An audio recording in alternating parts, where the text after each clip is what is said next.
Telugu capital భక్తి టీవీకి స్వాగతం సుస్వాగతం. నేను శ్రీలక్ష్మి.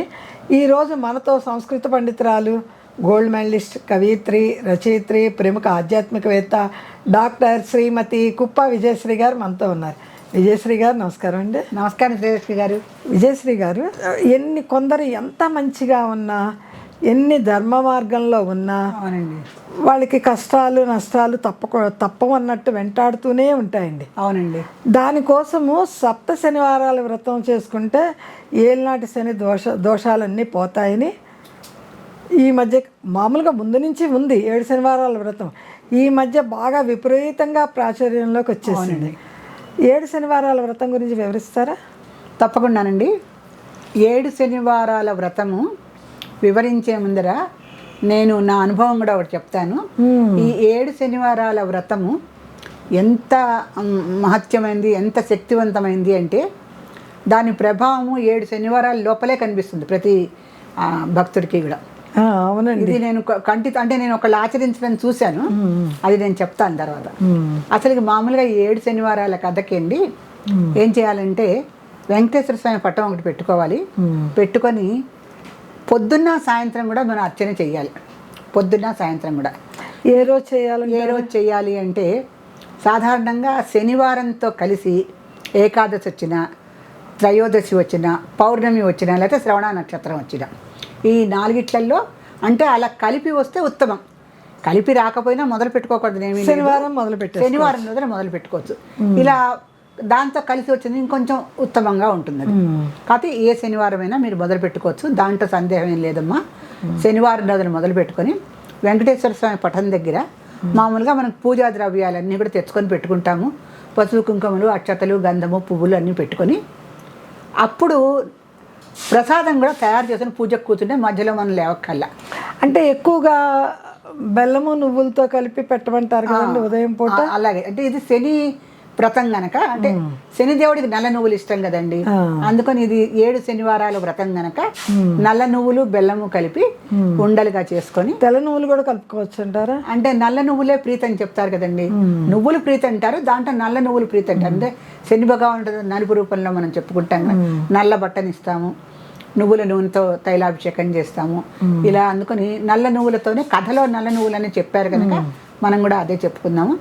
నల్ల నువ్వులు బెల్లము కలిపి మెత్తగా మెదుపుకొని బెల్లాన్ని మెత్తగా చక్కగా చేసుకొని, అంటే పొద్దున్నే మనము గోత్రనామాలు చెప్పుకొని వినాయకుడు విఘ్నేశ్వరుడు పూజ చేసుకొని వెంకటేశ్వర అష్టోత్తరం చదువుకొని ఇంకా వెంకటేశ్వర స్తోత్రాలు ఏవైనా చదువుకొని పూజ ముగించవచ్చు. అంటే ఈ పువ్వులు తెచ్చుకున్న పువ్వులతో అష్టోత్తర శతనామాలు చదువుతూ అర్చన పూర్తి చేసుకొని మధ్యలో లక్ష్మీదేవి గురించి చదువుతా లక్ష్మీ ప్రాప్తి, లక్ష్మీ అష్టోత్తరం కూడా చదువుకోవచ్చు. ఎందుకంటే ఎప్పుడైనా మనము విష్ణుమూర్తి చదివితే లక్ష్మీనారాయణ కలిపే చదువుతాం కదా, లక్ష్మీనారాయణది అలా చదువుతాము. అలాగే లలితాదేవి చదివితే శివుడి చదువుతాం. అవునండి, అది మన శాస్త్రంలో ఉన్న విషయమే కనుక ఇక్కడ లక్ష్మీ అష్టోత్తర శతనామాలు కూడా ఒకసారి చదువుకొని వెంకటేశ్వర స్వామి అష్టోత్తరంతో పూజ చేసుకొని తర్వాత ఈ పూజకి ముందర మనం ఏర్పాటు చేసిన వాటిలో నువ్వుల నూనె దీపం కూడా మనం తయారు చేసుకొని పెట్టుకోవాలి. అంటే ధూప దీప నైవేద్యాలు ఉన్నాయి కదా మనకి, అందుకని అర్చనకి ముందరే మనం దీపారాధన చేసుకుంటాం. సంకల్పం అని చెప్పుకొని దీపారాధన. అంటే మామూలుగా మనం ఇంట్లో చేసుకునే పూజలానే చేసుకోవచ్చు పొద్దున పూట. అంటే ఇప్పుడు ఈ వ్రతాలకండి శ్రీలక్ష్మి గారు ఒక ప్రత్యేక నియమం ఉంది.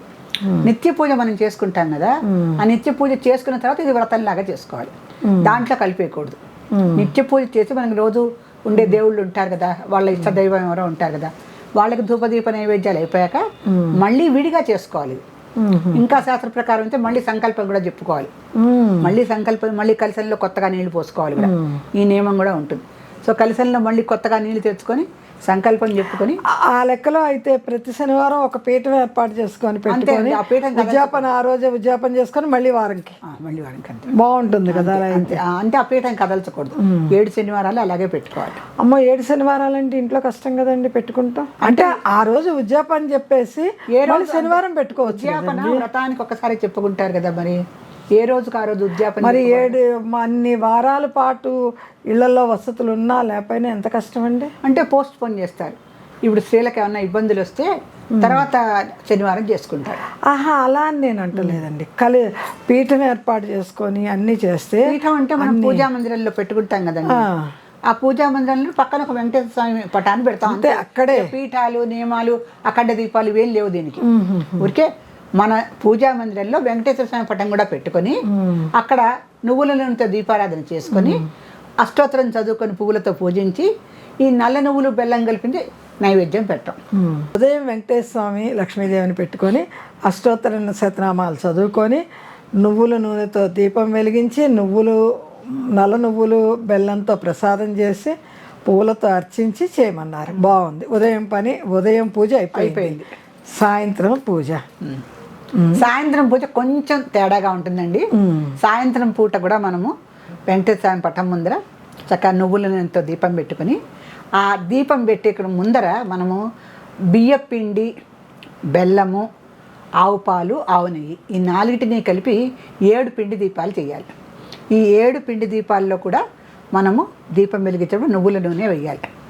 నువ్వుల నూనె వేసిన 7 కుండీలను దీపం వెలిగించిన తర్వాత ప్రసాదం ఏది సిద్ధం చేసుకోవాలంటే శనగపిండితో చేసిన లడ్డూలు కానీ లేదంటే శనగలు కానీ, అంటే శనగలు నానబోసిన ఉంటాయి కదండి, ఆ శనగలు కానీ సిద్ధం చేసుకొని ఈ వ్రత కథ ఒకటి ఉంది. కథ చెప్పండి, వివరించండి. కథ చాలా సింపుల్దేనండి. ధర్మపాలుడు అని ఒక అతను ఉన్నాడు. అతను అన్ని మంచి, అంటే అంత సంప్రదాయము పద్ధతి అన్నీ తెలిసిన మంచి గుణాలు ఉన్నవాడు. అతను అన్నీ ఉన్నాయి కానీ అతనికి దారిద్ర్యం మాత్రం చాలా ఎక్కువగా ఉండేది అతనికి. ఆ దారిద్ర్య బాధలు అతను భరించలేక ఒకరోజు అడవిలో ఒక చెట్టు కింద కూర్చొని చాలా దుఃఖిస్తూ ఉంటాడు. అలా దుఃఖిస్తున్న సమయంలో ఒక వృద్ధ బ్రాహ్మణుడు వచ్చి అతనికి, ఏమిటి ధర్మపాల, ఎందుకు దుఃఖిస్తున్నావు, నీ కష్టాలు ఏమిటి అంటే, ఇతను ఇలా దరిద్ర బాధలన్నీ పడలేకపోతున్నా అని చెప్పేసి చెప్తాడు. ఆ వచ్చిన వృద్ధ బ్రాహ్మణుడు ఎవరంటే సాక్షాత్తు వెంకటేశ్వర స్వామి. కాకపోతే ధర్మపాలుడు అప్పుడు తెలుసుకోలేకపోతాడు. అంటే మరి మారువేషంలో వస్తే ఎలా? వృద్ధ బ్రాహ్మణుడు వేషం. వెంకటేశ్వర స్వామి అంటే శంఖ చక్రాలతో విష్ణుమూర్తి కానీ వెంకటేశ్వర స్వామి కానీ రారు కదా. అందుకని భక్తులను ఎప్పుడు కటాక్షించేటప్పుడు ఏదో ఒక రూపంలో వచ్చి వాళ్ళకు ఒక ఆలంబన ఒక ఉపాయం చెప్పి వెళ్తారు. అలాగే అన్నమయ్య కూడా చూడండి, తిరుపతి మెట్లు ఎక్కుతూ మధ్యలో ఉంటే సాక్షాత్తు అలివేలు మంగమ్మే వస్తుంది ఆయన దగ్గర. అలా మారు రూపంలో, అంటే ఒక ముసలి వృద్ధ దంపతుల్లాగా వృద్ధ స్త్రీగానో వృద్ధ పురుషుడుగానో వస్తారు. ఇక్కడ ఈ ధర్మపాలుడికి వృద్ధ బ్రాహ్మణుడుగా వస్తాడు వెంకటేశ్వర స్వామి. సో కలియుగ వెంకటేశ్వర స్వామి సాక్షాత్తు వచ్చి ఆయనకి ఈ 7 శనివార వ్రతం అంతా బోధిస్తాడు.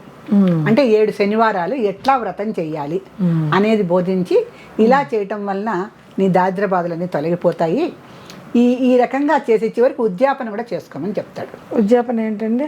ఉద్యాపన ఏ విధంగా అంటే, ఉద్యాపన సమయంలో 7 ముత్తైదువుల్ని పిలిచి భోజనం పెట్టాలి. అలా భోజనం పెట్టే వీలు వసతి లేని వాళ్ళు గుళ్ళోకి వెళ్ళి స్వయం పాకం ఇవ్వచ్చు పురోహితుడికి. దక్షిణ తాంబూలాలు అలా ఇచ్చుకోవచ్చు. ఇచ్చుకొని తర్వాత ఉద్యాపన పూర్తి చేసుకోవటమే అంతే. అంటే ఈ వ్రతం చేసుకుంటాం వల్ల ఏళ్ళనాటి శని దోషాలు బాగా తొలగిపోతాయి. అంటే శనీశ్వరుడు శాంతిచ్చి కొండంత కష్టాన్ని గోరంత చేస్తాడు అని విన్నామండి. అంటే మొదటి శనివారము చేయగానే కొంచెం మనశ్శాంతి అది వస్తాయి. రెండో శనివారం చేయగానే కొంచెం ఆరోగ్యం, ఏలినాటి శని వాళ్ళకి ఆరోగ్యం కూడా బాగుండదు, కొంచెం ఆరోగ్యం అది కుదుటపడుతుంది. అలా ఒక్కొక్క శనివారం జరుగుతున్న కొద్దీ కొంచెం శత్రుత్వాలు అవి తగ్గుతాయి, కొంచెం రాబడి కాస్త పెరుగుతుంది. అలా 7 శనివారాలు పూర్తయ్యేసరికి చాలా ధనవంతులు అవుతారు, మనశ్శాంతి ఆరోగ్యం అన్నీ లభిస్తాయి, ఆనందంగా గడపగలుగుతారు. అందుకని 7 శనివారాలు ఈ వెంకటేశ్వర స్వామి వ్రతం చేసుకున్న వాళ్ళు నాయిరికలోనే నేను చాలామందిని చూశానండి. వాళ్ళందరూ కూడా ముఖ్యంగా ఏలినాటి శని, మళ్ళీ అష్టమ శని కూడా ఉంటుంది. అష్టమ శని, అర్ధాష్టమ శని ఇవన్నీ ఉంటాయి కదా. అంటే శని బాధలు ఏలినాటి శని దగ్గర నుంచి ఏవేవి ఉన్నా కూడా ఆ శని బాధలు పోవాలంటే ఈ 7 శనివారాలు వ్రతం చేసి, నాకు తెలిసిన వారు కూడా చాలామంది 7 శనివారాలు చేసుకొని కొంచెం సుఖశాంతులతో ఉన్నారు. సుఖశాంతులతో ఉద్యోగం రానప్పుడు కూడా అండి 7 శనివారాలు చేస్తే వెంటనే ఉద్యోగం రావటం కూడా నా కళతో నేను విన్నాను. ఎందుకంటే ఈ ఉద్యోగం పోయి వెంటనే రాకపోతే కూడా మరి దారిద్రపు బాధలు ఇంకా ఎక్కువ అయిపోతాయి, చాలా ఎక్కువ. వాళ్ళకి కూడా ఈ 7 శనివారాల నోము నోచుకున్నట్టుది. ఈ 7 శనివారాల వ్రతంలో లక్ష్మీదేవిని కూడా కొలుస్తూ ఉంటే ఇంకా మనం మొదట్లో చెప్పుకున్నాం కదండి, విష్ణుమూర్తిని కొలిచినప్పుడు లక్ష్మీదేవి అష్టోత్తరంగా చదువుకోవాలని చెప్తాం. అందుకని అంటే లక్ష్మీనారాయణ ఇద్దరిని కలిపే పూజించాలి. ఆ విధంగా మనం 7 శనివారాలు మధ్యలో ఆటంకం ఏదైనా వచ్చినప్పటికీ కూడా ఆ శనివారం వదిలేసి మళ్ళీ శనివారం నోచుకోవచ్చు, దీంట్లో ఇబ్బంది ఏమీ లేదు. ఇలా 7 శనివారాలు భక్తి శ్రద్ధలతో చక్కగా ఆ వెంకటేశ్వర స్వామిని కొలిస్తే తప్పనిసరిగా శని బాధలన్నీ పోతాయి, ఆయురారోగ్య ఐశ్వర్యాలతో సుఖంగా ఉండగలుగుతారు. శ్రీమాత్రే నమః. శ్రీమాత్రే నమః.